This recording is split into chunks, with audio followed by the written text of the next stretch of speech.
Brrr, ¡qué frío! Uf. Hoy vamos a hablar de las expediciones polares. Me he puesto mi gorrito, la bufanda cuadro blueberry, pero es que tengo más pinta de un pintor de estos del 68 de París, ahí su rollito bohemio, que de Scott o Amundsen. Bueno, es lo que hay. Bienvenidos al nuevo y posiblemente último vídeo de La Guarida de Chukwu.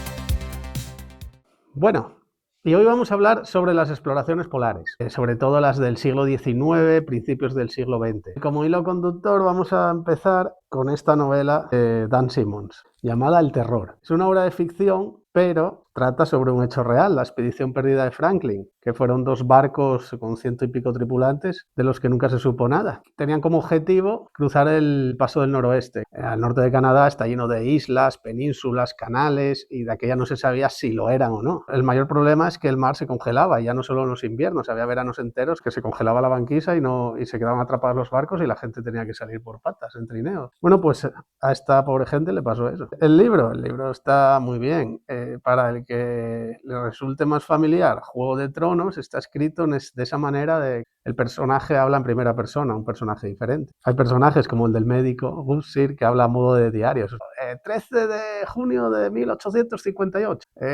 La cosa nos ha visitado otra vez. En los barcos, bueno, se llama El Terror por los barcos. El barco del capitán era el Erebus y el segundo barco era el Terror. Estos barcos ya habían ido a la Antártida. De hecho, los nombres los cogen de montañas de allí de la Antártida. Y tenían como misión, pues eso, descubrir el paso porque es muy laberíntico. Y aparte cartografiar la zona, la investigación de animales. Lo que les pasó a esta gente es que se quedaron encallados. Un invierno lo pasaron en una bahía, pero luego ya al siguiente quedaron atrapados cerca de esta isla. Creo que pasaron ahí cerca de 2 años, año y medio, y hasta que tuvieron que dejar los barcos. Dejaron un mojón. Un mojón es una montañita de piedras que se hacía. Dejaron una nota para que la cogieran las expediciones siguientes de lo que había pasado. Ya había muerto, de hecho, Franklin, que era el jefe de la expedición. Y decían que iban a abandonar los barcos. Se supone que irían al sur en busca ya de civilización por todo el norte de Canadá, que estaba lejísimos, obviamente. Y de hecho hay pruebas de que fueron dejando campamentos por toda la isla y se encontraron huesos y pruebas de canibalismo, claro, y eso Simmons lo aprovecha para imaginar. Por ejemplo, encontraron una navaja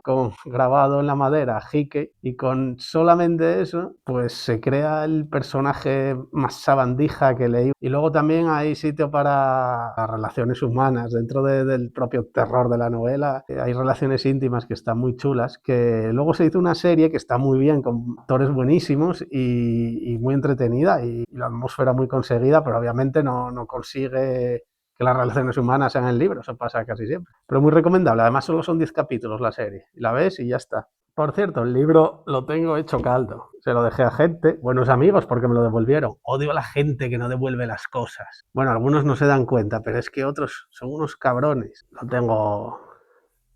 tengo subrayado, que parece que hay gente que trata estos libros como si no se pudiera tocar nada. Joder, que menos que es poner anotaciones para recordarlas fácil. Todo con manchas amarillitas, ¿no? Eso no es humedad, es la oxidación de no sé qué, de la lignita, no sé, os lo pongo aquí. Hay un componente sobrenatural en la novela, no hablé de él, pero es que es muy... podría no salir, digámoslo así. No os digo lo que es, pero vamos, eso es totalmente secundario, ¿vale? Yo qué sé, ¿qué más deciros ya de esto? Nada.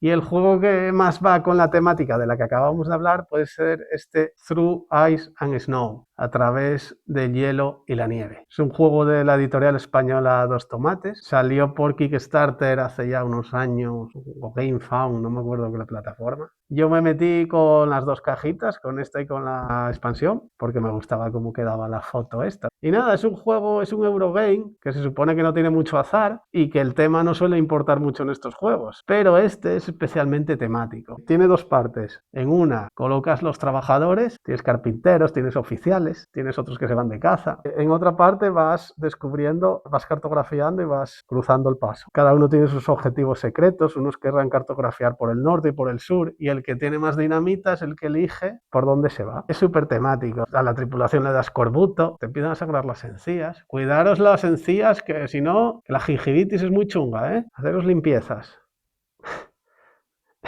Hay motines, te puedes comer a tus perritos, incluso aunque no lo dices explícitamente, a los humanos también. Estás todo el día sin comida, sin madera, algunas veces no puedes ni cazar. Estás jodidísimo en este juego. Hay una parte cooperativa porque si nos quedamos todos sin dinamita perdemos todos. Y el juego está muy bien, la verdad. Como parte negativa diría que la expansión debería de estar incluido ya en el juego base porque hay un módulo en el que abandonas el barco y te vas en trineo y debería de estar yo creo que en la caja base. Pero bueno, es una decisión editorial además. Los felicito por haber hecho un juego de esta temática porque todos los juegos son de animalitos antropomórficos. El Renacimiento, pues un juego con esta temática que me gusta tanto y además de un autor español que le vi en entrevistas y que se informó tanto sobre el tema, pues es de agradecer que se saquen juegos así de arriesgados. Además yo creo que les funcionó bien. O hay otro juego que está en BGA, en Board Game Arena, para que podáis jugar juegos de mesa. Y bueno, ya es un juego más abstracto, coge cosas del Carcassonne de construir islas. No está mal el juego, pero bueno, solo lo compraría como coleccionismo. Sí que tiene una mecánica, el sol se mueve y se derrite el hielo, y bueno, no está mal, ¿eh?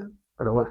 Pero antes de ir a la Antártida, me acuerdo de una anécdota que tuve con un amigo que me preguntó una vez. Me afirmaba que en el Polo Norte hacía más frío que en el Polo Sur. Típica conversación de bar, ¿eh? Y yo le dije, no, eso es mentira. Y me decía, a ver, demuéstramelo. Y bueno, y ahora me voy a poner profesor pedante chocul y os voy a dar 3 razones por las que en la Antártida, en el Polo Sur, hace más frío que en el Polo Norte. Una, la radiación. El mar absorbe más calor que el hielo de la Antártida, porque sabéis que en el norte solo hay mar, no hay continente, y entonces al absorber más radiación absorbe más calor. Y aparte la altura del continente en la Antártida tiene mucho que ver porque a lo mejor hay montañas de 3.000 metros, no hay mayor altura, menor temperatura, ¿no? No, las corrientes ya como la del Golfo y demás ya no tienen que ver porque eso son para la costa y las zonas costeras, por eso zonas como Reykjavik y tiene un clima más templado del que tendría que tener por su latitud. Pero bueno, venga, os dejo dar la chapa ya con el profesor Chocul. Venga, otra cosa. Vamos al Polo Sur. Vamos a 1911. Vamos con el gran explorador noruego Amundsen. Antes hablábamos de la expedición perdida de Franklin en mitad del siglo XIX. Pues en los primeros años del siglo XX, este hombre consiguió cruzar el paso del noroeste con un barco mucho más pequeño y con menor tripulación. Estuvo 3 años por ahí y consiguió unir los 2 océanos. Y luego intentó ir al Polo Norte también, pero le llegó a los oídos de que ya había llegado el norteamericano Peary, pero bueno, nunca se comprobó que ese hombre hubiera llegado, era bastante polémico, excéntrico. La primera llegada al Polo Norte que se tiene registros fue en 1969. Este hombre dijo que llegó, pero no se sabe. En definitiva, Amundsen entonces dijo, venga, por si acaso llegó el tío este al Polo Norte, me voy al Polo Sur. Lo mantuvo en secreto y cogió el Fram, un barco que había usado Nansen, que ya hablamos luego de él, y se dirigió al Polo Sur. Y coincidió en el mismo año, 1911, que Scott,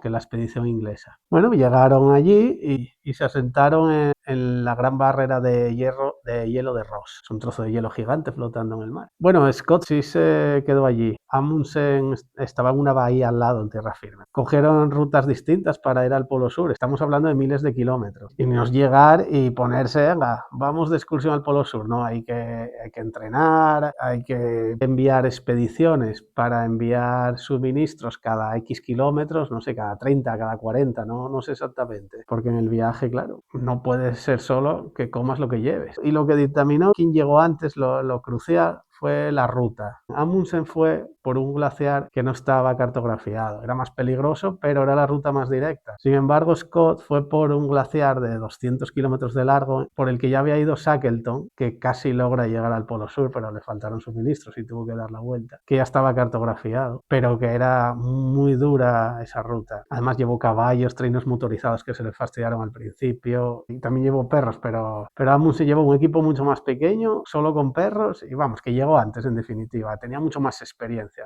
obviamente. Y cuando llegó la expedición de Scott, claro, de allí no tenían radios ni nada. Digo que 4 o 5 semanas antes habían llegado los noruegos. Y aquí está la famosa foto con los caretos que nos traen los amigos. Y me parece que fue su sentencia de muerte, porque a la vuelta, entre enfermedades, cansancio y tormentas que no los dejaron llegar a puestos de suministros, se murieron todos, los 5. Y hasta el último día, todo esto que os he estado contando es un resumen de esto, que está genial. Es un libro de Javier Cacho. Las últimas anotaciones de Scott, la verdad que sabes que son verdad y se te mueven un poco las tripas, ¿eh?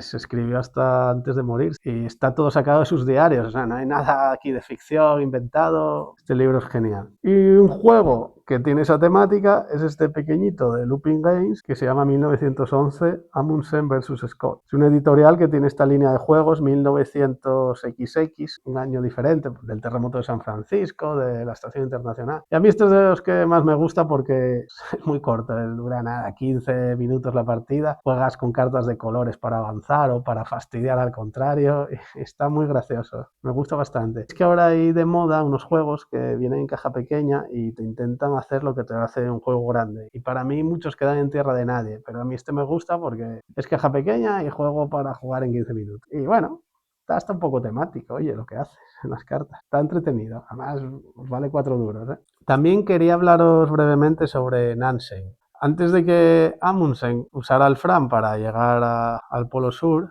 Nansen lo usó para intentar llegar al Polo Norte. Pero antes de llegar al Polo Norte, este hombre fue el primero que cruzó de este a oeste Groenlandia, en trineo, ¿eh? Que lo vemos en una línea en el mapa, pero imaginad el asunto. Quiso ser el primero en llegar al Polo Norte y para eso lo que intentó hacer fue dejar el propio barco en una placa de hielo, estas gigantes, y que la propia corriente calculó más o menos cómo podía ir la corriente. Además era un científico de estos que aprende por sí mismo. Estuvieron allí la típica expedición de 2 o 3 años y vio que no se aproximaban tanto como él pensaba al Polo Norte y aún así se fue con otro compañero, cogieron los trineos y a pie, sabiendo que no había marcha atrás, que no iban a volver al barco. Y aquí te cuenta cómo consiguieron volver a tierra y otras historias, ¿vale? Y bueno, y también os puedo hablar, yo qué sé, ¿dónde tengo las cosas? Aquí. Shackleton, antes de Scott y de Amundsen, fue a la Antártida. No quedó lejos de llegar al Polo Sur. Cruzó el glaciar este que habíamos hablado antes. Y bueno, y cuando ya llegó Amundsen, pues se marcó otro reto, que fue cruzar la Antártida de punta a punta. ¿Y por qué se hizo con el Endurance? ¿Por qué se hizo tan famosa la expedición Endurance? Fue un auténtico fracaso.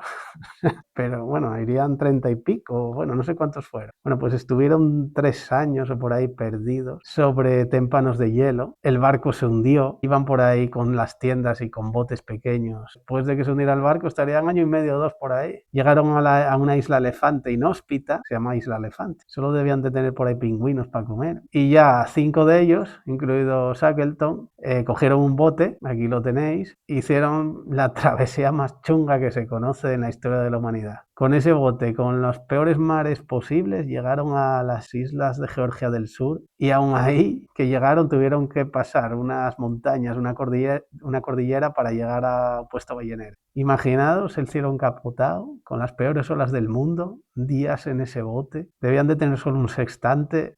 Me parece increíble que llegaran. Esto es todo acerca de los libros y de más gente que os quería hablar hoy. Tengo en casa uno que todavía no empecé a leer, que tiene muy buena pinta, que se llama La Expedición, una historia de amor, de una mujer que investiga a unos que se pierden por ahí. No os puedo contar nada, pero me hablaron muy bien de él. Y también os quería sacar ahora